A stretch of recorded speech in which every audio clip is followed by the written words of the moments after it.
Good day, everyone, and welcome to the Expedia Group Q2 2024 financial results teleconference. My name is Elliot, and I'll be your operator for today's call. If you wish to ask a question at the end of the presentation, please press star followed by one on your telephone keypad. If you change your mind, please press star followed by two to cancel your request. For opening remarks, I will turn the call over to Senior Vice President, Corporate Development, Strategy, and Investor Relations, Harshit Vash. Please go ahead. Good afternoon, and welcome to Expedia Group's second quarter 2024 earnings call. I'm pleased to be joined on today's call by our CEO, Ariane Gorin, and our CFO, Julie Whalen. As a reminder, our commentary today will include references to certain non-GAAP measures. Reconciliations of these non-GAAP measures to the most comparable GAAP measures are included in our earnings release. And unless otherwise stated, any reference to expenses excludes stock-based compensation. We will also be making forward-looking statements during the call, which are predictions, projections, or other statements about future events. These statements are based on current expectations and assumptions, which are subject to risks and uncertainties that are difficult to predict. Actual results could materially differ due to factors discussed during this call and in our most recent Forms 10-K, 10-Q, and other filings with the SEC. Except as required by law, we do not undertake any responsibility to update these forward-looking statements. Our earnings release, SEC filings, and a replay of today's call can be found on our investor relations website at ir.expediagroup.com. And with that, let me turn the call over to Ariane. Thanks, Harshit, and thank you all for joining us today. I've been CEO for about a quarter now, and have spent most of my time in three areas. First, refocusing our team on the basics and execution to accelerate growth in our consumer business. Second, sharpening our long-term strategy. And third, making sure we have the right leadership team in place, all with the goal of delivering better experiences to travelers and more value to our partners. I'm really pleased to already see signs of progress as demonstrated by our second quarter results. We grew room nights by 10% and grew gross bookings and revenue by 6% versus last year. This was at the high end of our expectations and was driven by substantial improvement in Vrbo, as well as continued strength in Brand Expedia, in our advertising business, and in our B2B segment. We also executed well in controlling our costs, with cost of sales and overheads both declining year over year. The travel environment was healthy in the second quarter, and like the last few quarters, we saw stronger demand internationally relative to the US. Compared to last year, we grew room nights mid-single digits in the US, low double digits in Europe, and in the high teens for the rest of the world. Prices held up for both hotel and vacation rentals, but we saw continued pricing pressure for air and car. In terms of trends so far in the third quarter, we've seen some softness in demand, and Julie will provide more details on this in a few minutes. But regardless of the market environment, we're focused on executing what's in our control and what we know will drive long-term value. Now, let me talk a little bit about the second quarter results themselves. In our consumer business, we grew gross bookings by 1%, which was an improvement of nearly 400 basis points from the first quarter. Our focus on the basics, traffic, conversion, attach rates, and marketing efficiency, is showing solid early results. The traffic growth across our three core brands, which are Expedia, Hotels.com, and Vrbo, accelerated sequentially by roughly 500 basis points, and conversion rates continue to improve. The percent of bookings through our apps also increased, up over 500 basis points year on year. And in terms of attach, multi-item trips grew by 9% compared to last year. And this is important because when travelers buy more than one product from us, they're getting more value, so they're more likely to repeat. On marketing, excluding our investments in Vrbo and international markets, our consumer business showed some year-on-year marketing leverage in the second quarter. Brand Expedia continued its strong performance, with booked room nights up nearly 20%, while Vrbo improved meaningfully from its Q1 low point and exited the quarter back to modest growth. Vrbo's recovery came from higher marketing spend, better supply, and Vrbo-specific product releases. Look, we certainly have more product work to do on Vrbo, in particular on our app, but we're encouraged with our progress and the sequential improvement in the business. Vrbo also benefited from more cross-shoppers from our One Key loyalty program.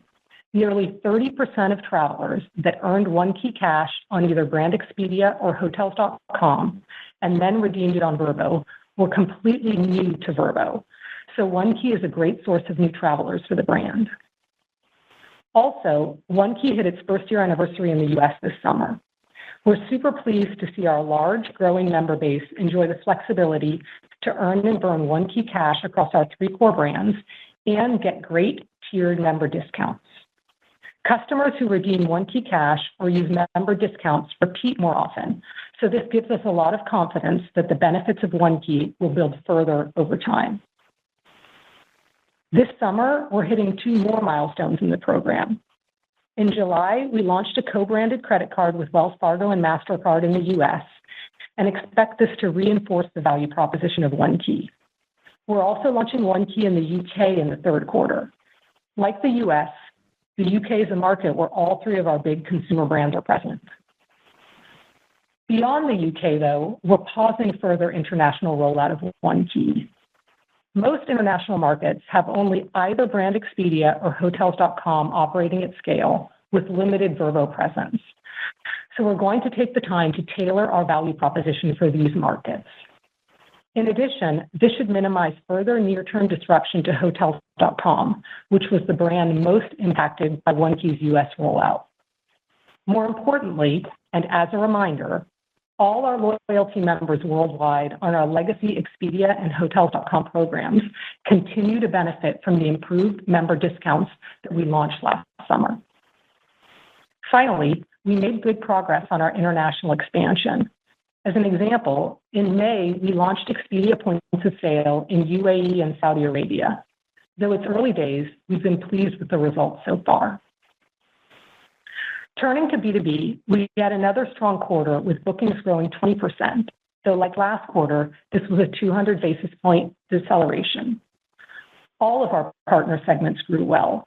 And as always, while we onboarded new partners, a significant portion of the quarter's growth came from existing partners. A couple of highlights from the quarter were the renewal of our lodging deal with Trip.com and a new partnership with Cathay Pacific using our white label template. Moving on to supply, which powers both our consumer and B2B segments, we continue to improve our offerings. For flights, we just signed a partnership with Ryanair and will soon add their supply to our marketplace. In vacation rentals, we grew our supply double digits while removing properties that weren't providing acceptable guest experiences, and we sourced more listings with flexible cancellation policies and discounts.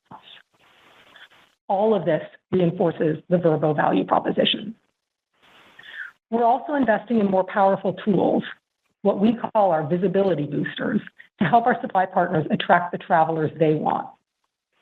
More hotels are using these tools to fill their rooms, and our revenue from these products grew over 40% in the first half of this year, and that's a great win-win.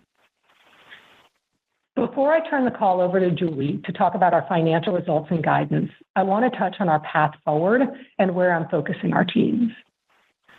Improving the performance of our consumer business remains our biggest priority.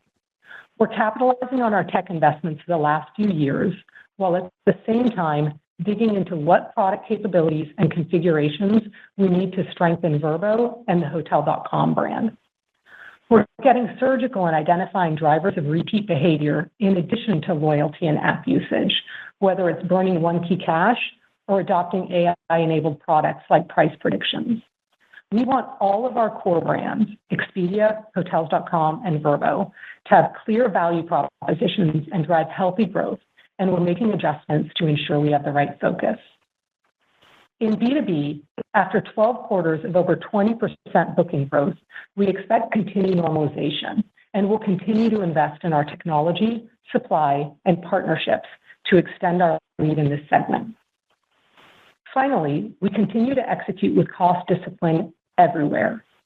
On cost of sales, we've reduced spend and improved gross margins substantially over the last several quarters. We're exploring additional opportunities to rationalize our marketing spend, and on overhead, we're using technology and AI to further boost productivity. In closing, I'm encouraged by our second quarter results, and I'm incredibly proud of and thankful to our employees who've rallied together and are working tirelessly to deliver on our ambition to help travelers around the world experience great trips and create lifelong memories. And with that, let me hand it over to Julie. Thank you, Ariane, and good afternoon, everyone. We are pleased with our second quarter results, including double-digit room night growth, a sequential acceleration in our B2C business, driving gross bookings to 6%, and EBITDA margins expanding approximately 70 basis points in the first half. As far as the financial details for the second quarter, total gross bookings of $28.8 billion were up 6% versus last year, driven by total lodging gross bookings, which grew 8%, led by our hotel business growing 11%, and the improvement in our Vrbo business. We were happy to see that we have held or grown hotel gross booking share in virtually all of our key markets. In our Vrbo business, we saw significant acceleration as we moved through the quarter, which drove our total gross booking sequential acceleration of approximately 300 basis points from the first quarter. Revenue of $3.6 billion grew 6% versus last year, led by our B2B business, Brand Expedia, and our advertising business. Total revenue margin was flat year over year, as the uplift from advertising growth was offset by fewer stays, given the lower gross bookings in the first quarter, the shift of Easter stays into the first quarter, and the contra revenue arising from pricing actions.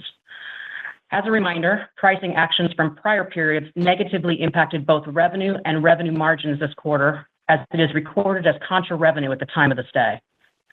Cost of sales was $358 million for the quarter, and $45 million or 11% lower versus last year, which, combined with our strong revenue growth, drove approximately 190 basis points of leverage as a percentage of revenue year over year.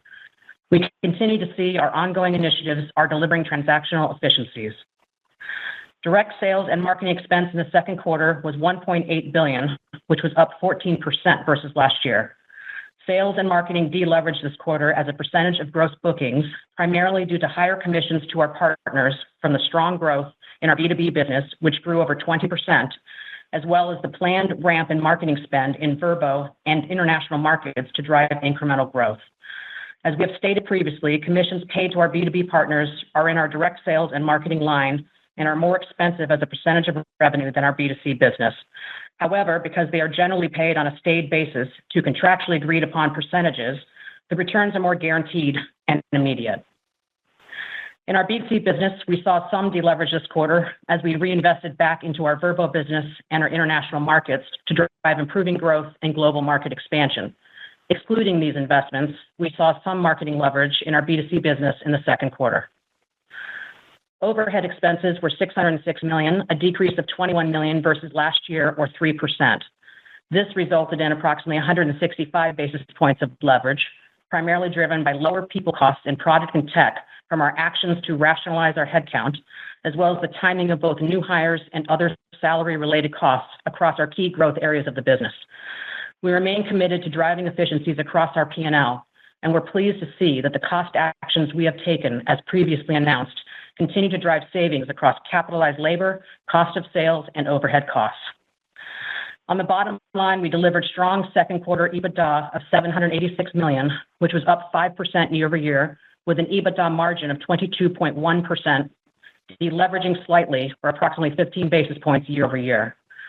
Our first half EBITDA margins, however, expanded by approximately 70 basis points year over year, which exceeded our expectations due to strong expense management, despite the impact from our pricing actions and our investments in marketing. As far as our EBIT performance, which includes the impact of stock-based compensation, depreciation, and amortization, we delivered $475 million of EBIT with a margin of 13.3%, delivering approximately 20 basis points of expansion year over year in the second quarter and 95 basis points of expansion in the first half.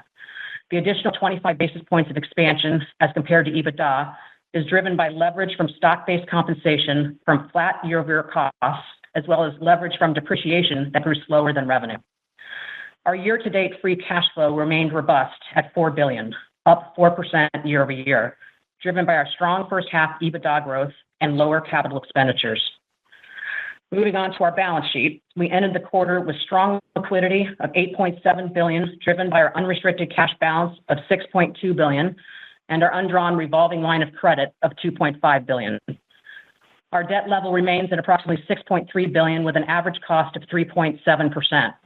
Our gross leverage ratio at a further reduced 2.3 times continues to make progress towards our target gross leverage ratio of 2 times, driven by our ongoing strong EBITDA growth. In addition, our strong cash position enabled us to repurchase $1.2 billion or 9.2 million shares year to date. We continue to believe that our stock remains undervalued and does not reflect our expected long-term performance of the business. As such, we expect to utilize the strong cash-generating power of our business and our remaining $3.6 billion share repurchase authorization to continue to buy back our stock opportunistically. Moving now to our outlook for the rest of the year. While we accelerated our gross bookings throughout Q2, entering the third quarter, we have seen a more challenging macro environment and a slowdown in travel demand, consistent with recent commentary from others in the travel industry. And while we saw flat ADRs on a like-for-like basis in Q2, we saw a decline in July stemming from FX headwinds and from consumers trading down to lower-priced properties. And we have also seen more continued softness in air ticket prices. In addition, we have seen some headwinds from new pricing display regulations that kicked off on July 1st in California, and we are monitoring it closely. These factors collectively drove weaker than expected growth across both our consumer and B2B businesses in July and are influencing our outlook for Q3 and the full year. Given this backdrop, we expect third quarter gross bookings and revenue growth to be in the range of 3 to 5% versus last year. And as a result of the range of possible top-line growth and our marketing investments in Vrbo and our international markets, we expect approximately 100 basis points of deleverage to our third quarter EBITDA and EBIT margins versus last year. As for the full year, we expect gross bookings to be at the low end of our previously communicated range of mid to high single digits at approximately 4%, and revenue growth to be 2 points higher at approximately 6%, with our earnings outlook holding at EBITDA and EBIT margins relatively in line with last year. In closing, we are pleased with our performance and the acceleration we saw in our Vrbo business during the second quarter. And while the more recent market environment is challenging, it is this ongoing execution against our growth initiatives, combined with our strong financial position, to give us confidence in our long-term opportunity to deliver profitable growth. And with that, let me open the call for questions. As a reminder, if you would like to ask a question, please press star followed by 1 on your keypad. If you would like to retract your question, please press star followed by 2. Our first question comes from Mark Mahaney with Evercore ISI. Your line is open. Please go ahead. Okay, thanks. 2 questions, please. First, on Vrbo, it sounds like that's started to recover to growth exiting the quarter.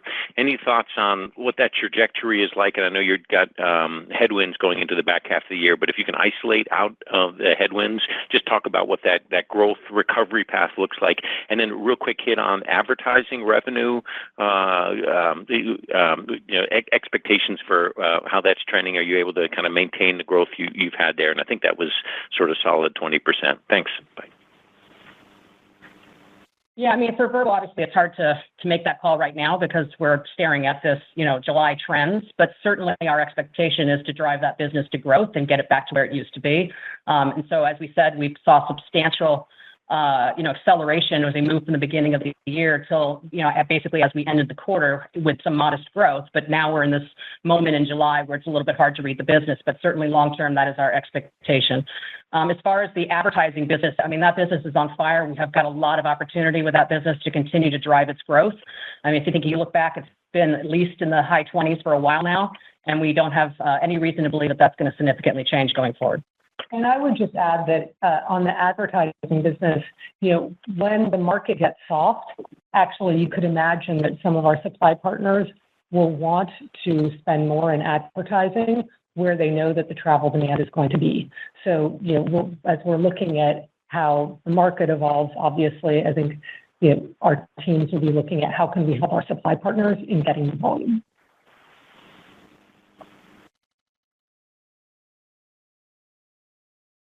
Our next question comes from Eric Sheridan with Goldman Sachs.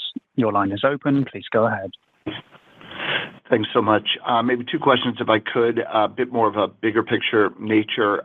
In terms of the role of CEO that you've now had for a couple of months, wanted to know if we could just reflect on some of the key learnings you've had and go a little bit deeper on the turnaround of some of the brands like Vrbo and Hotels.com, and what you've learned about the ability to possibly speed up some of that recovery or some of the aspects that might take longer pieces of time to sort of implement, leaving aside or isolating some of the macro variables from your insights there. And then the second, you come out of the B2B business.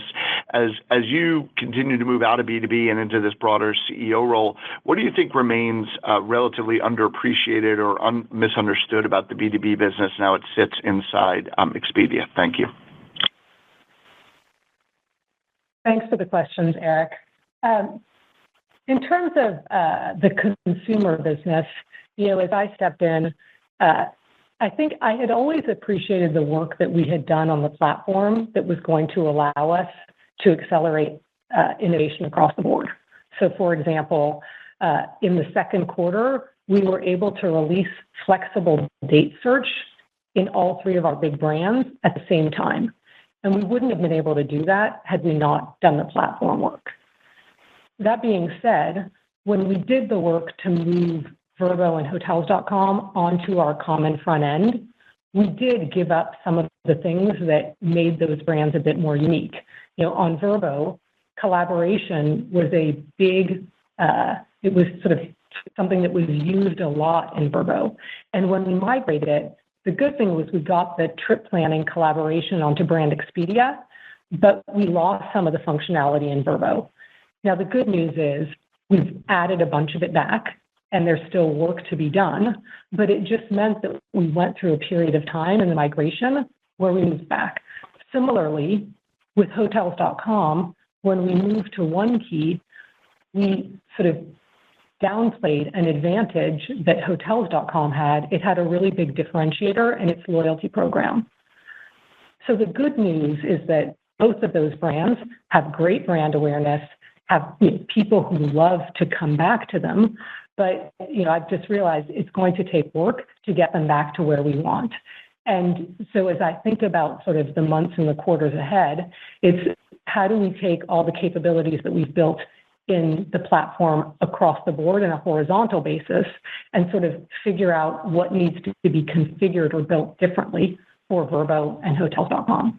But, overall, I feel good about that. It's just, it's going to take some time to get there. And I would also add for Hotels.com, it will benefit as we go back into international. Hotels.com is a brand that's got great brand recognition in places like the Nordics and elsewhere. And what we've seen in these early days of leaning back into some of those international markets is that we're seeing good results. In terms of the B2B business and what's maybe misunderstood or underappreciated, it's funny, when I took on the business about 10 years ago, I remember thinking, what are the moats around it? What's differentiated around it? And what I sort of have concluded over the years is it's a combination of things. You have to have really great supply, and we have great lodging supply. We're doing a lot of work to get B2B specific lodging supply. You have to have great technology, an excellent sales team, super partner relationships, and be very hungry and aggressive and be open to a lot of partnerships. So I just, I guess the way I think of it is there is a massive travel industry. What is it? $2.3 trillion. Our own brands have a small part of it. And so with the B2B business, we can really look to what is all the innovation we have in our company that can help power all of the other travel players out there. Great. Thank you. Thanks for the question, Eric. Our next question comes from Lee Horowitz with Deutsche Bank. Your line is open. Please go ahead. Great. Thanks. Two, if I could. So you clearly have a number of marketing priorities ahead of you as you look to take share in Vrbo, lean back into international markets, while also facing some building ADR pressures, as you called out. which have their own margin impacts. I guess with that in mind, how do you think about the levers that you have at your disposal to drive margin expansion sort of on a go-forward basis, given those investment priorities? And then maybe, Ariane, another one on the B2B business. I guess, how do you think about sort of the interplay between B2B and B2C? Is there a world where the success of your B2B business can actually prove cannibalistic to your B2C business? If you help partners create, super compelling travel rewards programs, presumably that's a piece of the pie that, core Expedia doesn't have access to anymore. How do you think about managing those two in that sort of environment? Thanks so much. Okay, thanks for the question, Lee. Julie, you want to take the first one, and I'll take the second? Sure. So from a leverage perspective, obviously, we have been able to do a really great job with cost of sales, where costs have actually been down year over year, much less leveraging. And, while over time that'll start to moderate, because obviously that can't go on in perpetuity, we still expect to drive incredible leverage on that line. We've got a lot of opportunities to continue to drive efficiencies there, across our, merchant fees and our operations, whether it's, AI and technology and all sorts of things that we're looking at to further drive efficiencies there. At the same time, you can see, although this quarter is a little bit of an anomaly, we did have, overhead that was, down to last year as well. And so we're still, we did, several cost actions as we, announced earlier in the year. And so we're benefiting from those. That's helping that line drive leverage to, help the total P&L. And certainly we are very focused on looking at every line in the P&L to see what the opportunity is and how we can go after it, so we can take that money, either deliver it to the bottom or to reinvest it in the business. We did say this year, however, that, as you alluded to, we are making the investments in marketing, in Vrbo and in international markets, because we want to reinvigorate those businesses. And clearly, by what we saw in the second quarter, it works. So it's important that we continue to do that and keep that momentum going. And so as we've, guided to, and as we said, this year, we don't expect much leverage, but longer term, we're certainly not, guiding to 25 at this time, but longer term, we absolutely expect to have margin leverage going forward, because all of the things that we're investing in and driving towards to bring in more direct traffic should enable us to get more leverage on the marketing line, in addition to all the good work we're doing on cost of sales and overhead. And I think I've said before, if you could see the brand Expedia P&L, who is the least disrupted brand, it's doing just that. We've got strong top line growth, and we've got strong marketing leverage. And so it's something that we're working towards with the other brands to get there over time. And then on your second question on B2B and B2C. So I would say in the geography, there are certain geographies in which our B2C brands aren't very present. And so it's obvious that anything we're doing in B2B there is going to be incremental. But it's true that there are many geographies in which we have both businesses. And, consumers go to many different places for travel. Of course, I think any travel company would love to have consumers only come to them, but consumers sometimes will shop, for personal travel on their favorite OTA, hopefully one of ours. They might have business travel where they're using their corporate, travel booking tool. They may be in an airline program and have loyalty points and want to spend those points. And so we see the opportunity to power the technology and inventory in every one of those cases. And it's actually a big value driver that we bring to our supply partners, because we make it easier for them to reach demand, not only through us, but also through our B2B partners. And, fundamentally, I think that it just forces our own B2C brands to be even more competitive and to up our game. Really helpful. Thank you. Thanks. Our next question comes from Trevor Young with Barclays. Your line is open. Please go ahead. Great. Thanks. First question, can you just expand a bit on the cadence of growth throughout the quarter? Was it steady and then July saw the step down? And was there any nuance around that step down in July across geos? And then second question, more of a bigger picture one. We're now a few quarters in from the completion of the tech platform migration. What gives you confidence that all the transformation work that you've done in the past few years is working and will pay off? Julie, do you want to take the first one? I'll take the second. Yeah, sure. I mean, in the second quarter, we basically saw comps accelerating, and that's because, as we've said, the main acceleration driver was Vrbo. And so we basically came from a low, so to speak, at the beginning of the year and accelerated by quarter and was the main driver to drive the full acceleration in the business. So we saw accelerating comps in Q2. And then, like I said, in July, there's just a lot going on that's hard to understand with precision. And so we saw sort of this noise in the P&L in our business. And really, when you look at it from a geo perspective, to answer your question, it's a lot in U.S. that we're seeing. We're seeing a couple other areas, but mostly it's U.S. focused. In terms of the replatforming, as I said earlier, it's really unlocked a lot of capabilities that we didn't have before. One of them, for example, is our testing platform. Already this year, we've done more tests on Vrbo than we did all of last year. So our test velocity has really gone up. Because of the platform migrations, we've been able to put something like One Key in place where we have a view of a customer across all of our brands. We, as I said, were able to release the ability to do flexible date shopping in the second quarter across all of our brands. So there are a number of, I would say, e-commerce basics that we're able to roll out across all of our brands without having to do the work multiple times. Now, going forward, what we're digging into is where are there configurations or maybe even some brand-specific features that we need to build on top? Because it's true that the last few years, so much of our capacity went to sort of rebuilding some of the foundations and to migrations. Great. Thank you both. Thanks, Trevor. Our next question comes from Connor Cunningham with Melius Research. Your line is open. Please go ahead. Hi, everyone. Thank you for the time. Just on B2B, I think your growth in the quarter was over 20% on a pretty tough comp, so that's impressive. But I think in the prepared remarks, you mentioned a deceleration. Just curious if you could unpack that a little bit, what's driving the slowdown. And then just on the implied guide for fourth quarter, I realize that you don't have a lot of visibility, but can you just talk about how you see the booking window kind of evolving from here? Thank you. Okay, so on B2B, yes, we've seen a little bit of deceleration, as you alluded to. Of course, we're still at 20%, so it's still really a strong business. And we alluded to the fact that as global demand normalizes, that that business would see some of that growth come down as it also normalizes. So that's not too unusual for us to see. Obviously, in this July period that we've alluded to, they also are impacted by a lot of the dynamics that I mentioned as far as what's going on in July. And so, they can have a little bit more of an impact than what was sort of just the global normalization. But we're really excited about that business.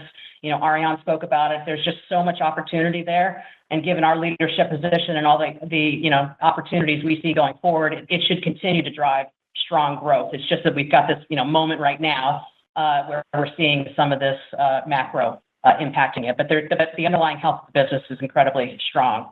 As far as the booking windows, it's interesting. We have been seeing for a while now in our B2C hotel business that the windows have actually been expanding slightly, year over year.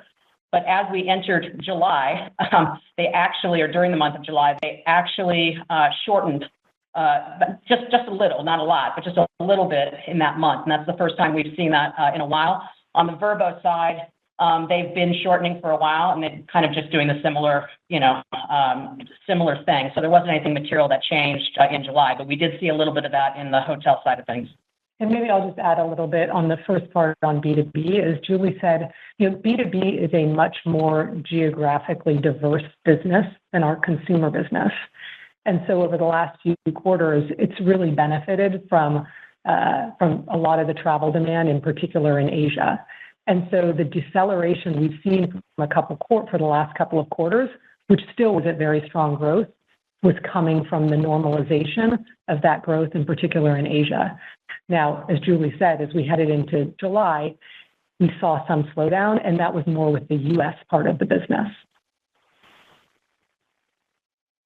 Appreciate the detail. Thank you. Yeah, thank you.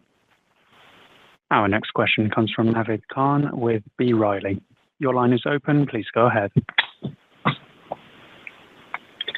Yeah, thanks a lot. I just wanted to double-click on the annual guide, Julie, a little bit. So, I think the prior guidance was mid to high single digit for both bookings and revenue, and now you're guiding to revenue of 6% and bookings growth of 4%. So, and you also noted, some weakening in the airfare. So I'm just trying to figure out how I should think about the lodging business. You talked about ADR weakening, so our room nights going to grow faster than maybe the 6%, or just give us some goalposts there, or just your thoughts on how to think about the lodging business and room nights and ADRs. Yeah, I mean, fortunately, we don't guide to that level by the line item. I mean, obviously, all of that has been assumed in the numbers that we have presented here for the full year. But certainly, everything I mentioned impacts the lodging business, so there will be an impact to that, on all those metrics for the lodging business, but we're not providing guidance on those right now. Okay, and then I have a follow-up on just the cost side of things. So, of the restructuring that you announced earlier this year, how much of that has been action, and how much is yet to follow in the second half? Yeah, the majority of that has been action. There were some that we took action on in Q1, some that we took action on in Q2. And so that's why you're seeing the favorability in overhead, because you're getting a full quarter of the Q1 action, and then you're getting the additional Q2 action that's coming through. There's a little bit that's left on that, but not significant. But of course, it doesn't mean we're stopped looking at every single line and where we can find efficiencies elsewhere. It's just on that particular cost action that we mentioned, we're almost through it. Understood. Thank you. Yep. Our next question comes from Kevin Koppelman with TD Securities. Your line is open. Please go ahead. Thanks a lot. Just one, so quickly on the macro, you called out ADR softness. Are you seeing any softness in nights? And then could you just give more color on how you're managing the B2C advertising expenses in the second half, given the backdrop? Thanks. Sorry, you said eight. Can you repeat the first part of the question? The first part was on the macro softness that you're seeing quarter to date. You called out the ADR softness, but are you also seeing a slowdown in kind of underlying nights activity? Yes. Particularly with stays? Yes, we are. Okay. In particular, stays, you said? Well, just kind of, just to kind of separating out the window versus how much people actually look like they're going to be traveling. Yeah, no, we're definitely seeing a reduction in nights. I mean, it's not just a booking window play, if that's what you're talking about, or just an ADR play. Yeah. There's definitely, as we said, there's been some softening in travel demand, which is impacting the transactions side of it. But it's a combo of all of it, right? I mean, there's certainly all those other factors are also true. As far as your B2C advertising expense question, I mean, obviously that's what our plans are, have been assumed within the guidance that we gave, and we said that we are guiding to on the year EBITDA margins to be relatively in line with last year. So we're managing to that while still investing in Vrbo international markets. And so, certainly we will be looking at advertising, seeing what makes sense relative to the top line, and any of the variable costs associated with that, depending on where that top line goes. But that what we're managing to is the full year EBITDA margins relatively in line with last year. And I would just remind you, I mean, as Julie said, obviously looking very closely at what are the macro trends, what are the demand trends, where do we want to spend in marketing and advertising. And, we look at marketing, promotions and pricing and loyalty all sort of in the same bucket to then say which of these is going to be most effective given the environment. And then even within marketing, are we going to put money more into performance or into social or into other channels? And I spend a lot of time with our marketing team just looking at where we're getting the best returns, where are we leaning in, where do we need to pull back, and the like. And you noted maybe rationalizing some marketing spend. What were you referring to there, if you could share any more color? So one of the things we've been doing the last bit of time is really interrogating every dollar of our marketing spend. And, for example, looking at non-working versus working marketing spend, understanding the returns on each. Because, we, especially if we're going into an environment that is a bit more volatile, it's just so important that every dollar we understand the returns. When we're investing more in international and Vrbo, we need to be making up for efficiency elsewhere. Thank you. Thanks. Our next question comes from Ken Gorelski with Wells Fargo. Your line is open. Please go ahead. Thank you so much. Just two, if I may. First, could you talked at the Explore conference in May a lot about your marketing plans, and not your advertising and media plans, I should say, not your marketing plans. Sorry. Could you talk about opportunities, not necessarily in the short term, but over the kind of next 1 to 2 years, how you can continue to grow that business robustly, and what the opportunities look like? And then second is just more tactical. As you think about the One Key expansion to the UK, do you expect that to be a material? How material do you expect that to be on Hotels.com in the back half of the year? Thank you. Thanks for the question. Let me start with the first one. So you're right. We talked about the Travel Media Network at Explore, and we're really excited about the opportunity to grow advertising and to bring value to our advertisers. Today, a lot of our advertising business happens on the shopping and booking moments of the travel funnel. So when someone's in the search results or when they're in the booking process, there's not as much sort of when they're in the dreaming and very upper funnel, and there isn't as much, for example, in post-booking. So we think that there's an opportunity there. We also think that there's an opportunity to expand in the number of partners who are using our advertising tools.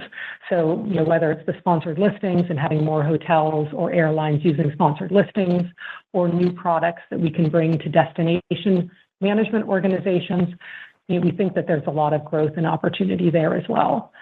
I'd also call out that we're doing some interesting work on providing more tools to these advertisers, so making it easier for them to sort of self-serve on some of our advertising products, self-serve on sort of letting us do more of the targeting for them. We're about to introduce some video into our ads, which we think will make those perform better. So I would just say sort of long term, we think there's a lot of opportunity here. On the question about One Key and expansion to the UK, I don't think it's going to have a material impact at the company level. Certainly, we learned from the One Key rollout in the US on how to treat the sort of higher value Hotels.com customers who might feel like they're getting a sort of down step in their value, and we're using that in the UK. But I think at a company level, it's not material. Thank you. Thanks. Our next question comes from Richard Clarke with Bernstein Societe Generale Group. Your line is open. Please go ahead. Hi, thanks for taking my question. Just a question on the pause on the rollout of One Key. Does that mean that the Hotels.com buy 10 nights, get one free, that will remain in all markets apart from North America and the UK? And is that awkward for your sort of supply partners that they've got to deal with you in multiple different loyalty schemes? And what does it mean for your sort of B2B rollout? I think One Key was one of the things you were offering as part of the B2B rollout. So how will that affect the rollout of B2B in sort of non-US, non-UK markets? Yep. Okay. Thanks for the question. In terms of whether the Hotels.com 10 for 1 will remain the same outside of the US and UK, the answer is yes. It's a simple program for now. It's remaining that way as we work to figure out what would the path forward be. For our supply partners, our hotels, for example, it's completely transparent to them. They participate in member deals where they provide different levels of discount for different tiers of members. And we actually translate that into our Hotels.com rewards program. So if I'm a hotel, I'm able to reach those Hotels.com reward members, whether they're in a country that has the existing 10 for 1 stamps or whether they're in the US. In terms of B2B, actually, One Key is not rolled out to the B2B business. That's a business where we're providing inventory and technology, but a lot of our partners have their own loyalty program. You may be thinking about, we've talked about rolling out One Key to our advertising partners and allowing them to use some of their advertising dollars to accelerate One Key earn for their hotels. And that, again, won't really make a difference. They can do that in the US and the UK. It won't be something they can do outside of that. But again, this is why we are going to take the time to think about what is the value proposition for our loyalty programs in countries where we only have one big brand at scale. Makes sense. Thank you. Yeah, thanks for the question. Our next question comes from John Calantoni with Jefferies. Your line is open. Please go ahead. Great. Thanks for taking my questions. Two quick ones for me. First, on the 3Q outlook, does your outlook for the third quarter assume there's a recovery in nights in August and September relative to July? And second question, just talk to some of the pricing reductions you started making last quarter and how that impacted conversion. And now that you're seeing some trade down, whether you might have to lean in a little bit more there. Thanks. Yeah, as far as the first question on the 3Q outlook, we have not sort of baked in any, upside or something in September. We've looked at obviously run our various scenarios and what the information that we have based on what's happening in July and ran that out as to, where we think the quarter will land. Certainly it's also, you have to take into consideration for revenue, at least what happens in prior quarters, because then the stays, come to fruition in the third quarter. So we already have some of that data and that's just going to play out. But certainly based on all the new data in July, we've, just run our scenarios and let it play out for Q3 accordingly, but there isn't any sort of step up in September that we assumed.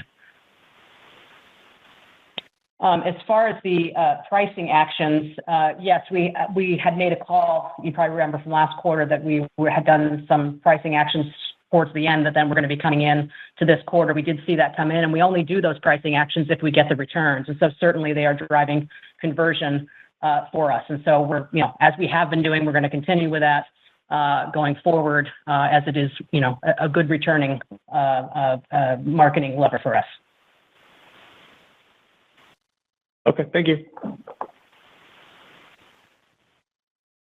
Our next question comes from Jed Kelly with Oppenheimer.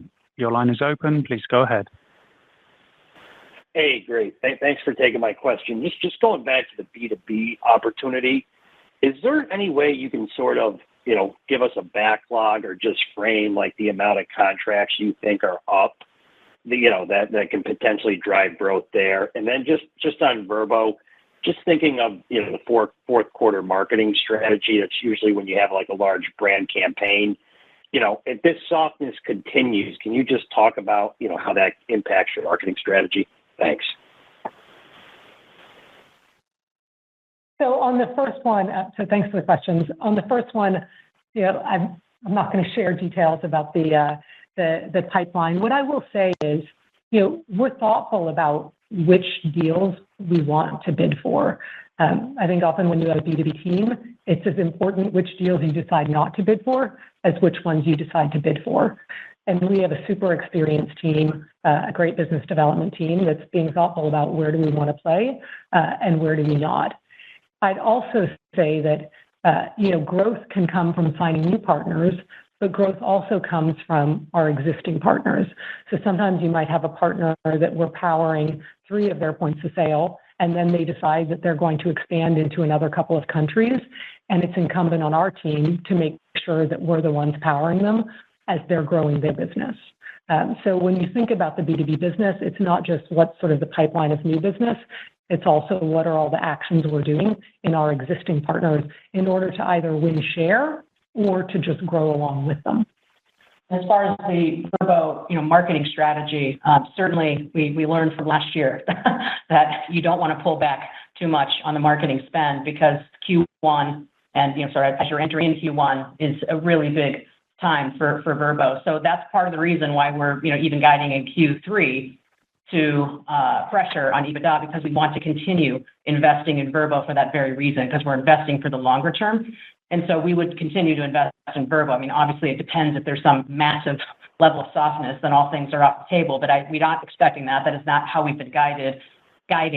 And so our expectation is we continue to invest into Vrbo, and that's assumed, obviously, within our margin guidance on the year to be relatively in line with last year. Thank you. Thank you. Our final question comes from Ron Josey with Citigroup. Your line is open. Please go ahead.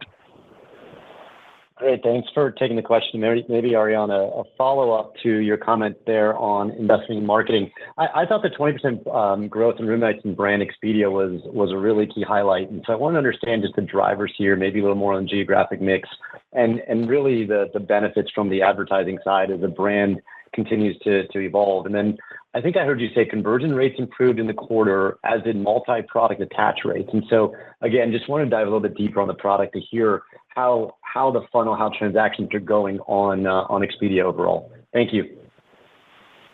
Yep. Thanks, Ron, for the question. As you said, I mean, Brand Expedia has been a great highlight for us. And, it's also what gives me confidence because it was the least disrupted of all of our brands, and it's the brand that's gotten all of our innovation going into it. We've also, over a number of years, really built up the brand value there.